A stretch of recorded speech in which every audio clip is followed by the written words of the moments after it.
Hi நண்பர்களே, எல்லோரும் எப்படி இருக்கீங்க? நல்லா இருக்கீங்களா? ஓகே, எல்லோரும் நல்லா இருப்பீங்கன்னு நினைக்கிறேன். நானும் நல்லா இருக்கேன். நல்லா இருக்கிறேன் அப்படிங்கிறத விட கொஞ்சம் ஹாப்பியாகவே இருக்கேன்னு வச்சுக்கோங்களேன். என்ன ஹாப்பி அப்படின்னா, நான் ஆக்சுவலாக சேனல் ஸ்டார்ட் பண்ணி 2 வீக்ஸ் தான் ஆகுது. ஆனால் என்னையும் நம்பி கிட்டத்தட்ட 170 பேருக்கு மேலே சப்ஸ்கிரைப் பண்ணியிருக்காங்க.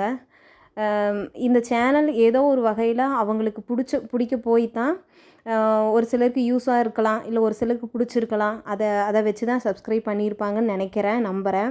கண்டிப்பாக நீங்கள் என்ன நினச்சி சப்ஸ்கிரைப் பண்ணீங்களோ அதுக்கான வேல்யூ இருக்குன்னு நானும் நினைக்கிறேன். கண்டிப்பாக அதுக்கான எஃபெக்ட் போட்டு உங்களுக்கும் நிறையா எனக்கு தெரிஞ்சதெல்லாம் உங்களுக்கு நானும் சொல்லிக் கொடுப்பேன்.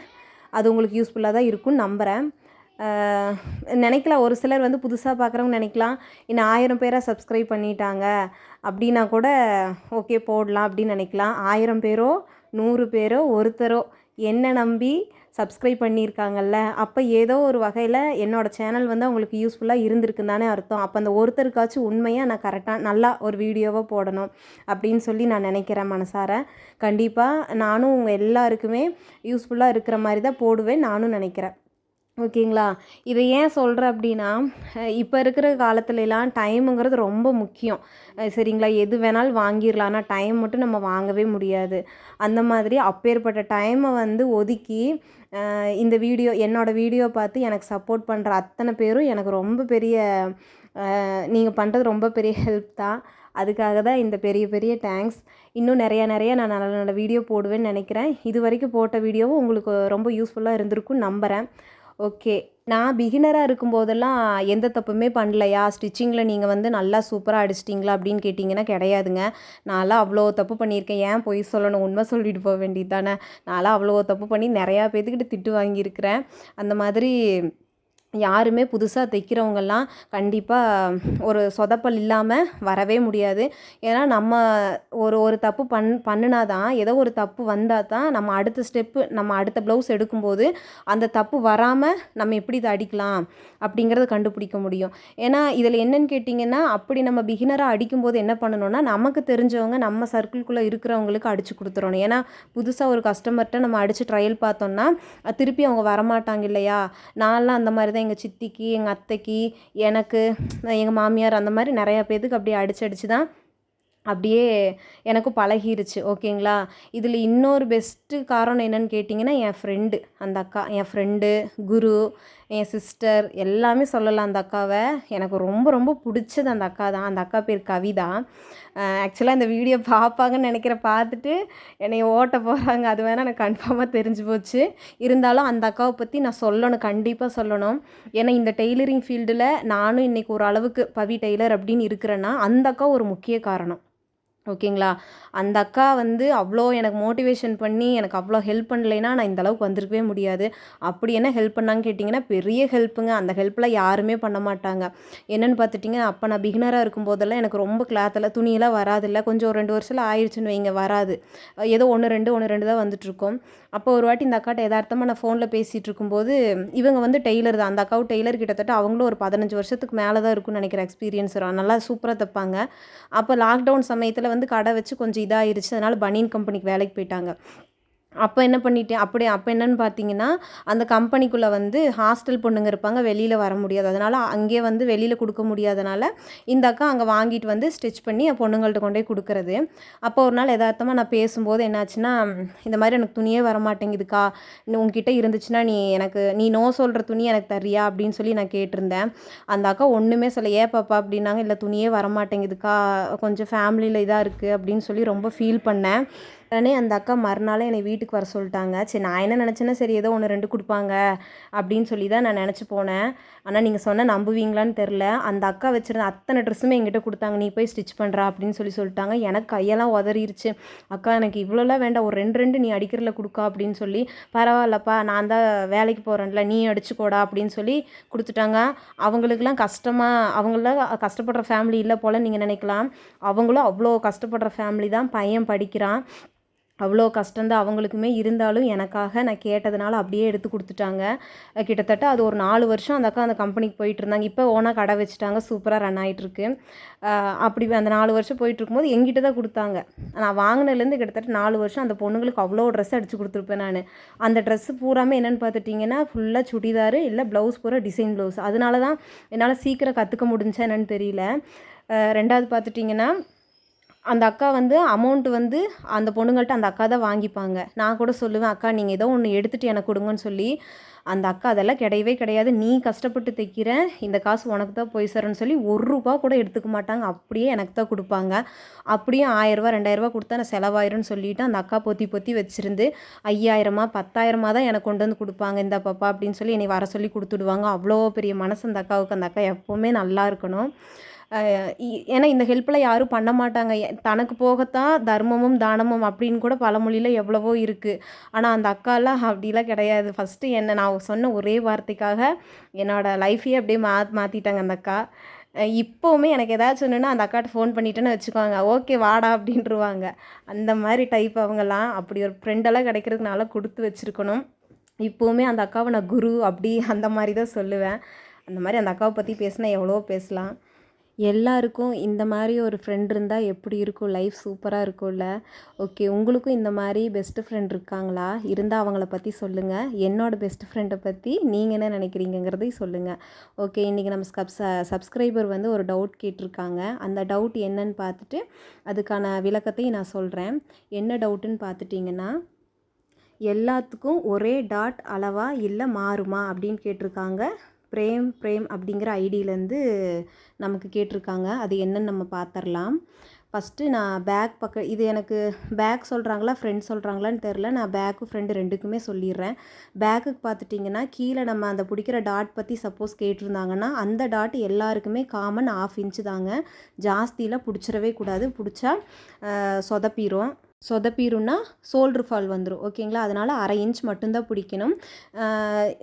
வேணால் என்ன பண்ணலான்னா, நம்ம அந்த டாட்டோட ஹைட் இருக்குது பாருங்கள், அது வேணால் சேஞ்ச் ஆகலாம். ஒரு சிலருக்கு ஏற்ற மாதிரி மாறலாம். இப்போ ரொம்ப ஹைட்டாக போடுறவங்க வந்து ஹைட்டாக போடுறாங்க. ஹைட்டு இப்போ 15 இன்ச்சு 16 இன்ச்சு அந்த மாதிரி போடுறாங்கன்னா நம்ம அதுக்கேற்ற மாதிரி ஹைட் பண்ணிக்கலாம். அதுலேயுமே கொஞ்சம் குண்டாக இருக்கிறாங்க அப்படின்னா ரொம்ப பிடிச்சிடக்கூடாது. அவங்களுக்கு ரொம்ப இறுக்கி பிடிச்ச மாதிரி ஆயிரும். லீனாக இருக்கிறவங்க ஹைட்டாக லென்த்து வந்து உயரம் வந்து அதிகமாக வச்சு போடுறாங்க அப்படின்னா அவங்களுக்கு அதுக்கேற்ற மாதிரி பிடிச்சிக்கலாம். அதிகமாக பார்த்துட்டிங்கன்னா கழுத்து நம்ம ஓப்பன் பண்ணுற பாருங்க, அதுலேருந்து ஒரு இன்ச்சு 1.5 இன்ச்சு கீழே தான் அந்த டாட்டோட உயரம் இருக்கணும். ஓகேங்களா? நெக்ஸ்ட்டு பார்த்துட்டிங்கன்னா முன்னாடி ஃப்ரண்ட்டோட அளவு நான் இப்போ இதில் எல்லாமே மார்க் பண்ணிட்டேன். ஆக்சுவலாக இது ஒரு கிராஸ் கட்டிங் ப்ளவுஸுங்க. எல்லாமே நான் மார்க் பண்ணி வச்சுட்டேன். கீழே இந்த டாட் பிடிக்கிறது மட்டும் நான் இன்னும் மார்க் பண்ணல. ஓகேங்களா? இதில் என்னன்னு பார்த்துட்டிங்கன்னா இந்த முன்னாடி பிடிக்கிற இந்த சென்டர் டாட் வந்து ஒருத்தவங்களுக்கு ஒரு மாதிரி மாறுங்க. சரிங்களா? அது என்னென்ன அளவுன்னு பார்த்துட்டிங்கன்னா ஒரு சிலருக்கு 3.5 வரும், ஒரு சிலருக்கு 3.25 வரும், ஒரு சிலருக்கு 4, 4.25, 4.5 அந்த மாதிரி போகும். இந்த அளவு என்ன அப்படின்னு கேட்டிங்கன்னா, நம்ம ஒரு பஸ்ட்டுலேருந்து இன்னொரு பஸ்ட்டுக்கு இருக்கிற அந்த நிப்பிள் பாயிண்ட் இருக்குது பாருங்கள், அதோட டிஸ்டன்ஸ் தான் இந்த டிஸ்டன்ஸ். ஓகேங்களா? இது கரெக்டாக இருந்தால் மட்டும்தான் நமக்கு அந்த ப்ளவுஸ் போடும்போது ஷேப் வந்து கிராஸ். ஒரு சிலர் வந்து சொல்லுவாங்க இப்படி கிராஸ் வந்து இப்படி போயிடுச்சுன்னு சொல்கிறாங்களா, அது இந்த ப்ராப்ளத்தினால தான். ஓகேங்களா? அதனால் இது மட்டும் கரெக்டாக நம்ம வச்சுக்கணும். 2வது என்னென்னு பார்த்துட்டிங்கன்னா, கிராஸ் கட்டிங் ப்ளவுஸ் எடுத்துட்டிங்கன்னா கிராஸ் கட்டிங் ப்ளவுஸில் தயவு செஞ்சு இழுக்காதீங்க. இழுத்திங்கன்னா அப்படியே ஷேப் மாறிடும். அந்த துணியோட வாக்கில் எப்படி நம்ம பிடிக்கணுமோ அப்படி தான் பிடிச்சி பண்ணணும். ஓகேங்களா? ஏன்னா நார்மல் ப்ளவுஸ்னால் கூட நமக்கு தெரியாது, இழுத்தா கூட வராது. கிராஸ் கட்டிங் ப்ளவுஸில் லைட்டாக இப்படி நம்ம இழுத்துட்டா கூட நமக்கே நம்ம கையோடதுக்கு தெரியாமல் இழுத்துட்டா கூட 4 இன்ச்சு தள்ளி போயிடும். அப்படி 4 இன்ச்சு தள்ளி போனால் கூட கஸ்டமர் வந்து கிராஸ் சைடாக போயிடுச்சு அப்படின்னு சொல்லி அவங்களுக்கு கரெக்டாக அந்த ஃபிட்டாக உட்காராது அந்த இடத்துல. அதனால இது வந்து இதுவும் கொஞ்சம் முக்கியமானது தான். ஓகேங்களா? இதில் என்னென்னு பார்த்துட்டிங்கன்னா இந்த ப்ளவுஸ்காரங்களுக்கு வந்து 4.25 இருந்துச்சு. இவங்க வந்து 40 இந்த ப்ளவுஸ் வந்து 40 ப்ளஸ் ப்ளவுஸ் 40 சைஸுங்க. ஓகேங்களா? அதனால் இவங்களுக்கு வந்து 4.25 வருது. இந்த 40 சைஸ் இருக்கிறவங்களுக்கு 4.25 தான் வருமா அப்படின்னு கேட்டிங்கன்னா அப்படி கிடையாது. 4ம் வரும். அவங்க அந்த முன்னாடி இருக்கிற பஸ்ட்டு பொறுத்து, உடம்பு சுற்று பொறுத்து. சரிங்களா? அந்த சென்டரில் இருக்கிற டிஸ்டன்ஸ் தான் மெயின். ஓகேங்களா? அதுதான் ஃபஸ்ட்டு மெயின். அதோட அளவு தான் இந்த டாட்டு. ஓகேங்களா? இப்போ வந்து 4 இன்ச்சு நான் எக்ஸ்ட்ரா தையலுக்கு விட்டாச்சு. விட்டுட்டு இப்போது இங்கே நம்ம வந்து ஒரு 1.25 1.5 அப்படி பிடிப்போம்ல, அது என்ன அளவில் பிடிக்கலாம் ஒருத்தங்களுக்கு மாறுமான்னு கேட்டிங்கன்னா கண்டிப்பாக அதுவும் மாறும். ஓகேங்களா. ஒரு சிலருக்கு 30 சைஸ் இருக்கிறவங்களுக்கு, 35 சைஸ் இருக்கிறவங்களுக்கு, 40 சைஸ் அந்த மாதிரி சைஸ் மாற மாற மாற அந்த அளவும் மாறும். ஓகேங்களா. ஏன்னா இந்த கப்பு பிடிக்கிறது வந்து அவங்களோட பஸ்ட்டு வந்து கரெக்டாக அதில் ஃபிட்டாக உட்காரணும் அப்படிங்கிறதுக்காக தான் அந்த பஸ்ட்டு அந்த டாட் பிடிக்கிறது. ஓகேங்களா. அதுக்காக தான் அது கரெக்டாக நல்லா ஃபிட்டாக, இல்லாட்டி ஒரு சிலர் வந்து கம்மியாக பிடிச்சிட்டோம் அப்படின்னா அமுக்கிற மாதிரி இருக்குது அப்படிம்பாங்க. அதிகமாக பிடிச்சிட்டோன்னா எனக்கு இந்த இடம்ல லூஸாக இருக்குது, கப்பு ஃபிட்டாக இல்லை அப்படின்னு சொல்லுவாங்க. அதுக்கு எல்லாமே இந்த சென்டர் டாட் இருக்குது பாருங்கள், இதுதான் காரணம். இதை நம்ம கரெக்டாக வச்சுட்டாலே ஆட்டோமேட்டிக்காக அந்த 2 டாட்டுமே சூப்பராக அமைஞ்சிரும். இப்போ இந்த ப்ளவுஸ்காரங்களுக்கு நான் 1.5 வச்சுக்கிறேன். ஓகேங்களா. அதுலேயுமே 1.5 தான் இருந்துச்சு, இதுவுமே நான் 1.5 வச்சாச்சு. 1.5 வச்சுட்டு அந்த ஹைட்டு வந்து நான் 3 இன்ச் மார்க் பண்ணியிருக்கிற ஸ்டிச்சிங்கோட. ஓகேங்களா. ஏன்னா 3 இன்ச் போதுமா, எக்ஸ்ட்ரா வேணுமான்னு கேட்டிங்கன்னா இது கிராஸ் கட்டிங் ப்ளவுஸ் தான், 3 போதும். 3க்கு மேலே வச்சா என்ன ஆகும்னா ரொம்ப அவங்களுக்கு வந்து ஒரு மாதிரி தூக்கிட்டு ரொம்ப இதாக போயிடும், அழகாக அந்த இதாக இருக்காது.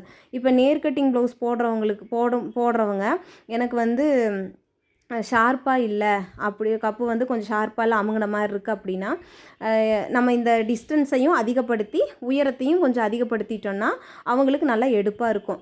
சரிங்களா. ஏன்னா கிராஸ் கட்டிங் ப்ளவுஸ் போடுறவங்களுக்கு அதெல்லாம் இருக்காது, அந்த ப்ராப்ளம்லாம் இருக்காது. ஏன்னா இது கிராஸ் கட்டிங் ப்ளவுஸ் எப்படி போட்டாலுமே அவங்களுக்கு அழகாக தூக்கி தான் கொடுக்கும், அமுக்கியில் கொடுக்காது. அதுலேயும் ஒரு சில கஸ்டமர் கொஞ்சம் எனக்கு அமுங்கின மாதிரி இருக்குது அப்படின்னா இந்த சென்டர் டாட்டோட அகலத்தை தான் அதிகப்படுத்தணும். சரிங்களா. உயரத்தை அதிகப்படுத்திடக்கூடாது, அகலத்தை தான் அதிகப்படுத்தணும். இப்போ இந்த கிராஸ் கட்டிங் ப்ளவுஸ்லேயே லூஸாக இருக்குது, எனக்கு இந்த கப் வந்து ஃபிட்டாக அப்படி லூஸாக இல்லை அப்படின்னா சென்டர் டாட்டோட ஒரு பாயிண்ட்டை வந்து கம்மி பண்ணிவிட்டு உயரத்தையும் கொஞ்சம் ஜாஸ்தி பண்ணிக்கணும். சரிங்களா. இங்கே கீழே விரிவுபடுத்தும் போது மேலே வந்து கம்மி பண்ணணும், மேலே அதிகப்படுத்தும் போது கீழே வந்து கொஞ்சம் ஒரு பாயிண்ட்டு தான். இது வந்து 1/4 இன்ச் 1/2 இன்ச்செல்லாம் கிடையாது, ஒரு பாயிண்ட் அந்த டிஸ்டன்ஸில் தான். ஓகேங்களா. சென்டர் டாட் வந்து மார்க் பண்ணி இப்போ நம்ம மார்க் பண்ணிட்டோமா, இந்த கோடு 3 போட்டிருக்கிறோம் பாருங்கள், அந்த ஏ மாதிரி போட்டுக்கிற 3 கோடுமே ஒரே நீளம் தான் இருக்கணும். இப்போ 3 இன்ச்சுனா 3 இன்ச் மட்டும்தான் அந்த 3 கோடுமே இருக்கணும். ஓகேங்களா. இல்லைன்னா நம்ம மடிச்சு அடிக்கும்போது எந்த பக்கம் அதிகமாக இருக்கும் அந்த பக்கம் நீட்டிகிட்டு இருக்கும், அதையும் நம்ம கட் பண்ண வேண்டியது வரும். ஓகேங்களா. அதனால் வைக்கும்போதே கரெக்டாக வச்சுக்கலாம். அடுத்து பார்த்துட்டிங்கன்னா அந்த மிச்ச 2 டாட்டு எப்படி பிடிக்கலான்னா அது ஒரு 1/2 இன்ச் பிடிச்சா போதும். நார்மலாக எல்லாருக்குமே ஒரு 1/2 இன்ச், ரொம்ப 3/4 இன்ச் பிடிக்கலாம் வேண்டாம், அதிகபட்சம் 1/2 இன்ச் 1/4 இன்ச் அவ்வளோதான். அதுக்கு மேலேலாம் பிடிச்சிங்கன்னா ரொம்ப ஒரு ஷேப் இல்லாமல் போயிடும். இதில் என்னென்னு பார்த்துட்டிங்கன்னா இந்த பிடிக்கிற டிஸ்டன்ஸ் வந்து அந்த எல்லா பக்கம் கரெக்டாக இருக்கணும். ஒரு 1.5 இன்ச்சுனா அந்த பக்கம் ஒரு 1.5 இன்ச் இருக்கணும், இந்த பக்கம் ஒரு 1.25 இன்ச்சுனா அந்த பக்கமும் ஒரு 1.25 இன்ச் இருக்கணும். அப்படி இப்போ நான் மார்க் பண்ணுறேன் பாருங்கள், இது வந்து ஒரு 1.5 இன்ச் மார்க் பண்ணுறேன்னா சேம் அதே மாதிரி அந்த பக்கமும் இந்த சென்டர் பாயிண்ட்லேருந்து ஒரு 1.5 இன்ச் தள்ளி அப்படி தான் இருக்கணும். ஏன்னா அப்படி வச்சாதான் அந்த 3 கோடுமே ஜாயிண்ட் ஆகும்போது சேமாக இருக்கும். ஏன்னா அந்த 3 டாட்டுக்குள்ளே இருக்கிற அகலம், அந்த குட்டியூண்டு அகலம் வந்து கரெக்டாக உட்காரும். சரிங்களா. அப்படி இருந்துச்சுன்னா கப் வந்து கரெக்டாக ஃபிட்டாக உட்காந்துரும், கிராஸ் போகாது, எதுவும் பண்ணாது, நீட்டாக அழகாக உட்காந்துரும். ஓகேங்களா. இந்த பக்கம் ஜாஸ்தியாகவும் அந்த பக்கம் கம்மியாக வச்சா தான் இப்படி கிராஸாக போகிறது, இப்படி தள்ளி போகிற பிரச்சனைலாம் வரும். ஓகேங்களா. ஓரளவுக்கு நான் சொல்லிட்டேன்னு நினைக்கிறேன், உங்களுக்கும் புரிஞ்சிருக்குன்னு நினைக்கிறேன். புரியலைன்னா எனக்கு கமெண்ட் பண்ணுங்கள். ஓகே ஃப்ரெண்ட்ஸ், நெக்ஸ்ட் ஒரு யூஸ்ஃபுல்லான வீடியோவில் பார்க்கலாம். Thank you so much.